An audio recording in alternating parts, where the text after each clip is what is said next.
Welcome to శర్మగారి అమ్మాయిలు. నా పేరు కోమల. ఇవాళ నేను ఒక కేక్ రెసిపీ చెప్దామనుకుంటున్నాను. ఇన్స్టెంట్గా తయారు చేసుకునే ఈ కేక్ చాలా ఈజీగా చేసుకోవచ్చు ఇంట్లో. మనకు కావాల్సిన పదార్థాలు: biscuit packets, baking soda, baking powder, sugar, పాలు, అంతే. నేను ఇక్కడ చాక్లెట్ బిస్కెట్స్ తీసుకున్నాను. మనకు కేక్ ఏ ఫ్లేవర్ కావాలంటే ఆ బిస్కెట్స్ తీసుకోవాలి. తర్వాత బిస్కెట్స్ని ఇలా ఓపెన్ చేసి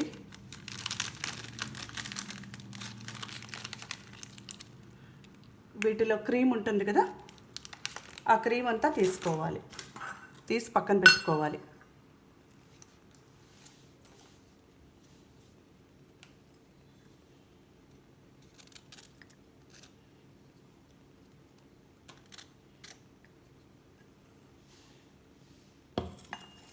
తర్వాత ఇలా తీసుకున్న బిస్కెట్స్ అన్నీ గ్రైండ్ చేసుకోవాలి మనం.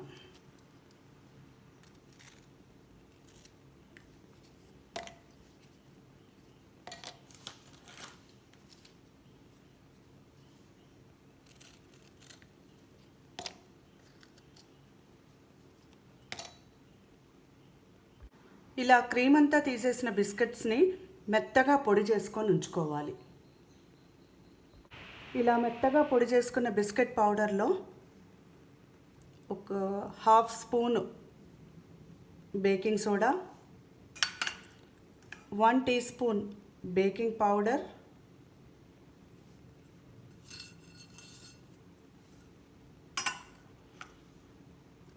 2 స్పూన్స్ షుగర్.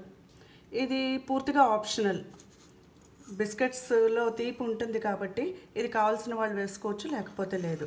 పాలు పోస్తాం కాబట్టి కొద్దిగా తీపి తగ్గుతుంది. ఆ తీపి పర్వాలేదు చాలు అనుకుంటే ఇంకా మనం మళ్ళీ వేసుకోక్కర్లేదు షుగర్.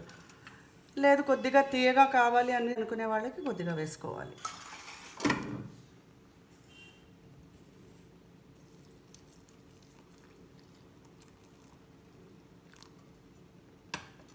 ఇలా కొంచెం కొంచెం పాలు వేసుకొని గ్రైండ్ చేసుకొని చూసుకొని మనకు కన్సిస్టెన్సీ కావాల్సినట్టుగా వచ్చిన తర్వాత అప్పుడు ఎన్ని పాలు పడతాయో తెలుస్తుంది. చూసారు కదా,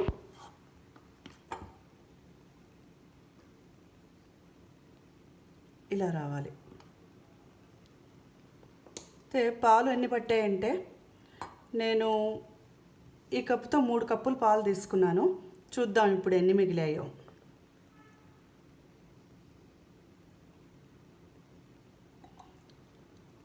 చూసారు కదా, కరెక్ట్గా ఈ కప్పు. ఇలాంటి కప్పులు 3 కప్పులు పాలు తీసుకుంటే కరెక్ట్గా నాకు 2 పట్టాయి. ఇందులో 1 కప్పు పాలు మిగిలాయి.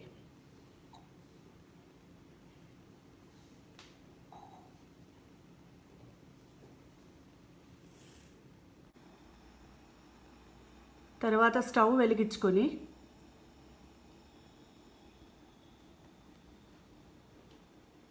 ఒక మందపాటి గిన్నె పెట్టుకొని అందులో ఇలాంటి స్టాండ్ ఒకటి వేయాలి. పెట్టి ఒక 5 మినిట్స్ ప్రీహీట్ చేయాలి దాన్ని. ఒకవేళ అలాంటి స్టాండ్ లేదు అంటే కింద ఇసుక కానీ ఉప్పు కానీ వేసి ఒక 5 నిమిషాల సేపు బాగా వేడెక్కనివ్వాలి. వేడిగా ఉన్న దాంట్లో కేక్ బ్యాటర్ పెట్టాలి.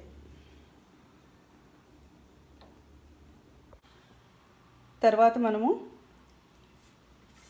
ఒక గిన్నె తీసుకొని దానికి బటర్ కానీ ఆయిల్ కానీ ఇలా గ్రీస్ చేసుకోవాలి. ఒకవేళ మీరు ఆయిల్ తీసుకుంటే రిఫైన్డ్ ఆయిల్ తీసుకోవాలి.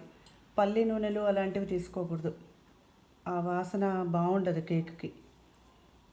రిఫైన్డ్ ఆయిల్ అయితే వాసన లేకుండా ఉంటుంది.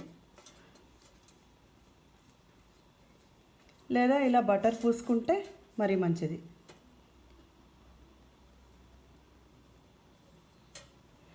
ఇలా బాగా మొత్తం అంటేలాగా పూసుకుంటే కేక్ అంటుకోకుండా బాగా వస్తుంది. తర్వాత ఇలా కొద్దిగా మైదా పిండి తీసుకొని మనం గ్రీస్ చేసుకున్నాం కదా, ఆ గ్రీస్ చేసుకున్న దాంట్లో ఇలా డస్టింగ్ చేయాలన్నమాట. కేక్ అంటుకోకుండా బాగా రావడం కోసమని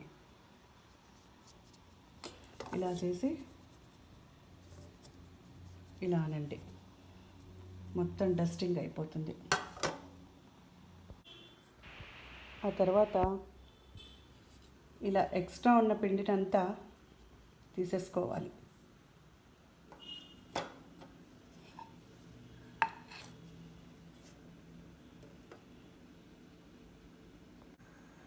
పిండి బాగా డస్ట్ చేసుకున్న తర్వాత ఈ కేక్ బ్యాటర్ని ఇలా పోసుకోవాలి.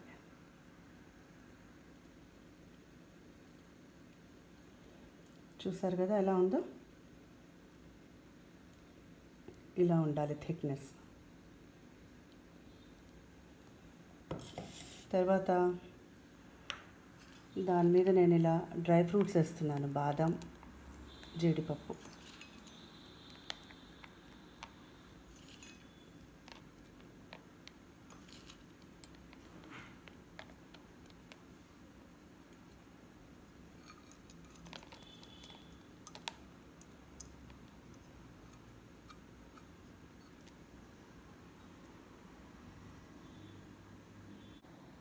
చూసారు కదా, ఇలా డ్రై ఫ్రూట్స్ అన్నీ వేసుకున్న గిన్నెని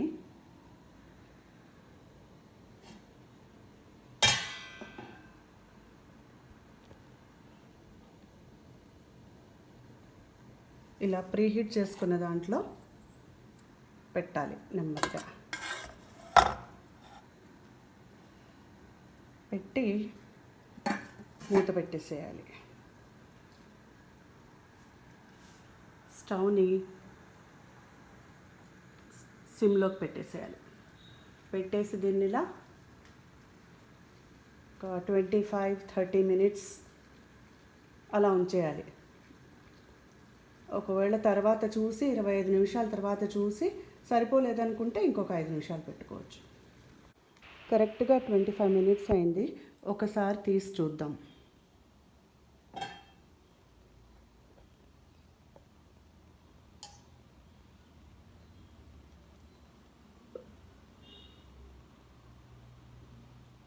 అయిపోయింది. కత్తికి ఏవి అంటుకోకుండా నీట్గా వచ్చేసింది కదా, ఇంకా అయిపోయినట్టే.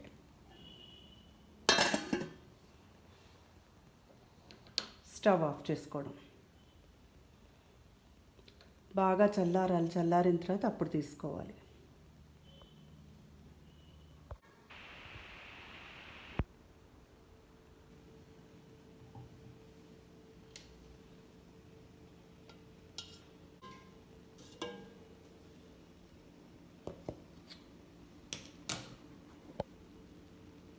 పర్ఫెక్ట్గా అయింది.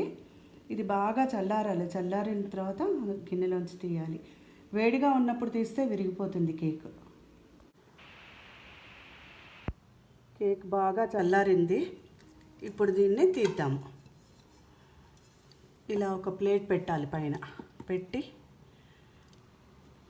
నెమ్మదిగా ఇటు తిప్పాలి. తిప్పి కొద్దిగా ఇలా కొట్టాలి.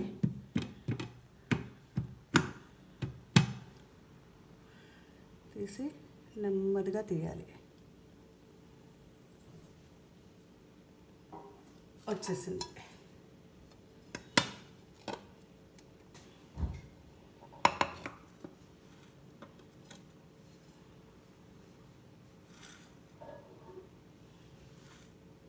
చూసారు కదా, కట్ చేసి చూద్దాం ఎలా వచ్చిందో.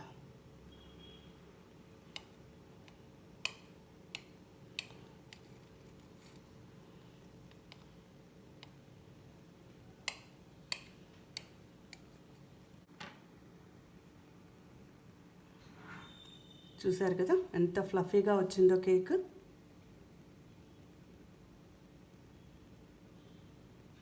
చాలా ఈజీ. ఓకే అండి, అందరూ ట్రై చేస్తారనుకుంటున్నాను. బాయ్.